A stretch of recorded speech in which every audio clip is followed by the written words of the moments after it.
Hey guys, Bharat के पूर्व president APJ Abdul Kalam जी ने एक बार कहा था कि जब कभी वर्ल्ड वॉर 3 होगी तो उसके पीछे का मुख्य कारण पानी होगा। शायद यह कथन आने वाले समय में सत्य होगा, क्योंकि चाइना जो तिब्बत में कर रहा है उससे आने वाले समय में इंडिया, बांग्लादेश, म्यांमार, पाकिस्तान, नेपाल एवं साउथ व साउथ ईस्ट एशिया की लगभग सारी कंट्रीज को बहुत ही बुरी तरीके से प्रभावित करेगा। चलिए इस वीडियो में जानते हैं कि चाइना ने कैसे तिब्बत का एनेक्सेशन किया, कैसे तथा किन पॉलिसीज की वजह से भारत ने तिब्बत को खो दिया।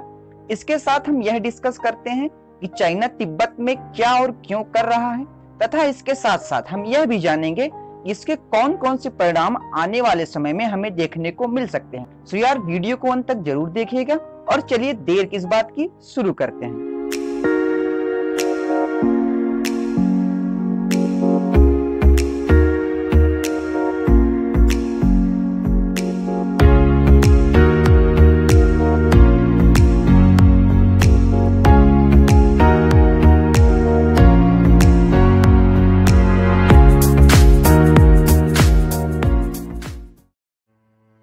प्राचीन समय से ही तिब्बत एक स्वतंत्र राज्य के रूप में स्थापित था। इस देश का अपना एक यूनिक कल्चर था तथा इसके पड़ोसी देशों के साथ इसके बहुत ही मधुर संबंध थे। हालांकि चाइना यह क्लेम करता है कि तिब्बत सन 800 ईस्वी से ही चाइना का पार्ट है और यह युआन डायनेस्टी के अधीन था, परंतु तिब्बत इन सारे क्लेम्स को रिजेक्ट करता है। पर 1720 ईस्वी में क्विंग डायनेस्टी ने इस पर कब्जा कर लिया था और साल 1904 में ब्रिटेन ने तिब्बत पर अटैक किया तथा सन 1912 में चाइना तथा ब्रिटिश के बीच हुए नेगोशिएशन से तिब्बत 1912 में ब्रिटिश प्रोटेक्शन में इंडिपेंडेंट हो गया। उस समय तिब्बत के शासक व लीडर 13वें दलाई लामा थे। उन्होंने तिब्बत को मॉडर्नाइज, अर्बनाइज तथा मिलिटराइज करने की कोशिश की, पर वह फेल हो गए क्योंकि वहां पर उनका काफी ज्यादा विरोध हुआ। इससे कभी भी तिब्बत अपनी आर्मी नहीं स्टैब्लिश कर सकी और जिसका खामियाजा तिब्बत को सन 1950 में झेलना पड़ा। साल 1912 से 1949 के बीच तिब्बत के कई सारे देशों के साथ बहुत ही अच्छे संबंध थे, जिनमें इंडिया, यूएसए एवं यूनाइटेड किंगडम शामिल है। पर साल 1949 में चाइना में कम्युनिस्ट पार्टी ऑफ चाइना के आने के बाद कम्युनिस्टों ने तिब्बत के किसानों व मजदूरों को तिब्बत की मोनार्की के खिलाफ भड़काना शुरू कर दिया, क्योंकि उस समय तिब्बत में दास प्रथा तथा जमींदारों का अत्याचार काफी ज्यादा था, जिससे वहां के किसानों व मजदूरों ने विद्रोह कर दिया। इस विद्रोह को दबाने के लिए सन 1949 में तिब्बत ने चाइना के डेलीगेशन को अपनी कंट्री से भगा दिया तथा विद्रोह को दबाने का भरपूर प्रयास किया। पर जब विद्रोह न थमा तथा सीसीपी ने मिलिट्री कार्यवाही की धमकी दी, तब चाइना व तिब्बत में 3 सूत्री समझौता हुआ, जिसमें तिब्बत को चाइना का पार्ट माना गया और उसके साथ यह शर्त भी रखी गई कि तिब्बत में हमेशा मोनार्की रहेगी, तिब्बत में हमेशा दलाई लामा का शासन रहेगा, तिब्बत को किसी भी लिबरेशन की जरूरत नहीं है तथा तिब्बत के लोग अपने धर्म को फॉलो करेंगे और उसे प्रोटेक्ट करेंगे। पर दूसरी ओर चाइना, जो हमेशा से तिब्बत पर कब्जा करना चाहता था, उसने इन समझौते के बावजूद भी तिब्बत की मोनार्की पर दबाव बनाया तथा अक्टूबर 1950 में 40,000 पीएलए के सैनिकों ने तिब्बत पर हमला कर दिया, जिसमें तिब्बत की सेना, जिसे 1949 में फिर से स्टैब्लिश करने का प्रयास किया गया था तथा भारत की सेना ने उन्हें ट्रेनिंग भी दी थी, पर वो पीएलए के सामने काफी कमजोर साबित हुई, जिससे तिब्बत के 6,000 लोग मारे गए और 3,000 लोग बंदी बना लिए गए। पर कुछ समय बाद चाइना ने उन्हें छोड़ दिया तथा तिब्बत के साथ एक तरफा नेगोशिएशन करके तिब्बत से 17 सूत्री समझौते पर साइन करवाया और उसमें भी यह कहा गया कि तिब्बत में दलाई लामा का शासन चलता रहेगा। पर फिर भी चाइना ने सन 1956 में फिर से वहां पर विद्रोह करवाया, जिससे 14वें दलाई लामा ने अपने सपोर्टर के साथ भारत में शरण ली। अगर बात करें भारत की, तो जब भारत 1947 में आजाद हुआ और जब 1949 में पीपल्स रिपब्लिक ऑफ चाइना का एस्टेब्लिशमेंट हुआ, तब भारत पहला ऐसा देश था जिसने पीआरसी को रिकॉग्नाइज किया तथा इसके साथ डिप्लोमेटिक रिलेशंस रखना शुरू किया।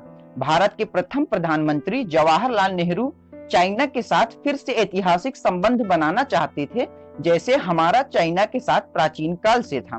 पर जब चाइना ने तिब्बत पर अटैक किया तब नेहरू जी ने कुछ नहीं किया। इवन सरदार पटेल ने उन्हें खत लिखकर चाइना के साथ तिब्बत पर नेगोशिएशन करने को कहा और यह negotiation line of actual control को डिफाइन करने का था। पर नेहरू जी सोचते थे कि फ्यूचर में इंडिया और चाइना मिलकर आगे बढ़ेंगे। इवन उस समय हमारे पास द्वितीय विश्व युद्ध से लौटे एक्सपीरियंस्ड सैनिक व आजाद हिंद फौज भी थी, पर हमने कोई भी एक्शन चाइना के ऊपर नहीं लिया। उस समय बाबा साहब अंबेडकर ने कहा था कि नेहरू जी का यह मूव चाइना को भारत की बॉर्डर पर खड़ा कर देगा और फ्यूचर में चाइना हमारी बॉर्डर पर अग्रेशन दिखाएगा, जो कि आज हमें देखने को मिल रहा है। सन 1954 में भारत ने पंचशील समझौते पर हस्ताक्षर किया तथा तिब्बत को चाइना का पार्ट रिकॉग्नाइज कर दिया। पर कुछ ही समय बाद चाइना ने भारत के 1,20,000 वर्ग किलोमीटर पर अपना मैप दिखा दिया, जिसमें अरुणाचल प्रदेश, सिक्किम व लद्दाख जैसे भारतीय स्टेट शामिल थे। और जब दलाई लामा भारत भाग कर आ गए तब माओ इससे काफी ज्यादा आहत था, क्योंकि इंडियन पब्लिक और इंडियन गवर्नमेंट ने उन्हें काफी सपोर्ट दिया और उन्हें शरण दी। और साल 1962 में इसी वजह से भारत व चाइना के बीच युद्ध भी हुआ। इवन सन 2003 में अटल बिहारी वाजपेयी ने चाइना के दौरे पर वहां पर एक तरफे एग्रीमेंट पर साइन किया, जिसमें चाइना ने तिब्बत के ऑटोनॉमस रीजियन के 3/4 हिस्से पर कब्जा करने वाला पैक्ट था। तिब्बत को ऑक्यूपाई करने के बाद चाइना ने वहां पर कत्लेआम किया। मिलियंस ऑफ पीपुल वहां पर मारे गए, लाखों बौद्ध भिक्षुओं को मार दिया गया या उन्हें गायब कर दिया गया।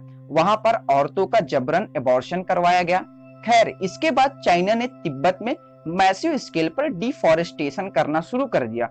चूंकि Tibet natural resources rich region है, जहां पर गोल्ड, सिल्वर, लिथियम, कॉपर तथा अन्य धातु के महत्वपूर्ण भंडार हैं। सो चाइना ने वहां पर पहाड़ काटकर सड़क तथा ट्रेन ट्रैक्स बिछाए, जिससे तिब्बत के रिसोर्सेज का दोहन आसानी से हो सके। नाउ इसके बाद उसने तिब्बत में मैसिव स्केल पर अर्बनाइजेशन किया। अब डिफॉरेस्टेशन व अनरेगुलेटेड अर्बनाइजेशन से वहां पर पॉल्यूशन लेवल इतना बढ़ गया कि तिब्बत के ग्लेशियर्स 3 फुट प्रति ईयर की रेट से पिघलने लगे। और कई सारे वैज्ञानिकों का यह भी मानना है कि अगर यही हाल से तिब्बत के ग्लेशियर्स पिघलते रहे तो साल 2035 तक तिब्बत के सारे ग्लेशियर पिघल जाएंगे। अब चाइना ने तिब्बत की नदियों पर मैसिव स्केल पर हाइड्रो इलेक्ट्रिक डैम्स बनाने शुरू कर दिए हैं और तिब्बत के एरिया को वो हैवीली मिलिटराइज भी कर रहा है। चूंकि तिब्बत को वाटर टावर ऑफ एशिया तथा तीसरा पोल भी कहा जाता है, क्योंकि तिब्बत में ह्यूज अमाउंट में फ्रेश वाटर के रिजर्व्स हैं तथा लगभग 50% दुनिया भर की जनता तिब्बत रीजियन से निकलने वाली नदी पर गुजर बसर करती है। नाउ चाइना में हैवी इंडस्ट्रियलाइजेशन तथा चाइना के शहरों में बढ़ती आबादी से चाइना में लगातार पानी की मांग बढ़ती जा रही है। वहीं चाइना की 70% से ज्यादा रिवर्स हैवीली पॉल्यूटेड हैं, जिसमें सिल्टेशन व केमिकल्स इतनी ज्यादा डेंसिटी में हैं कि इससे चाइना की आधे से ज्यादा आबादी के पास पीने योग्य पानी नहीं है। सो चाइना साइलेंटली तिब्बत से निकलने वाली नदियों का प्रवाह चाइना की ओर डाइवर्ट कर रहा है, जिसके लिए उसने मेकोंग नदी पर 7 डैम्स बनाए हैं तथा 21 और बनाने का प्लान तैयार किया जा रहा है। इसके साथ साथ चाइना ने सल्वीन नदी पर भी कई सारे डैम्स बनाए हैं। अनुमान के मुताबिक चाइना ने यहाँ पर लगभग 50,000 से ज्यादा डैम्स बनाए हैं। इसके साथ साथ तिब्बत के हाई एल्टीट्यूड मिलिट्री व्यूज से काफी ज्यादा अहम है तथा चाइना तिब्बत में फुल कंट्रोल लेकर वहां पर टूरिज्म से भी मोटा पैसा कमाना चाहता है। नाउ चाइना के द्वारा डाउनस्ट्रीम नदियों का प्रवाह रोकने से 500 मिलियन से ज्यादा लोगों तथा संपूर्ण साउथ व साउथ ईस्ट एशिया की कंट्रीज पर काफी ज्यादा बुरा प्रभाव पड़ेगा।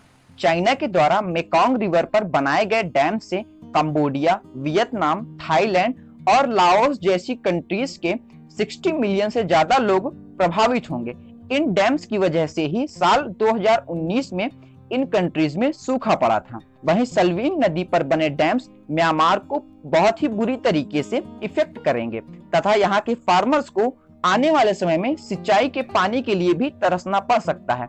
इवन ब्रह्मपुत्र नदी, जिसे तिब्बत में यारलुंग सांगपो बोला जाता है, उस पर चाइना डैम्स क्रिएट कर रहा है तथा पानी को वह अनियंत्रित रूप में भारत व बांग्लादेश की तरफ छोड़ देता है।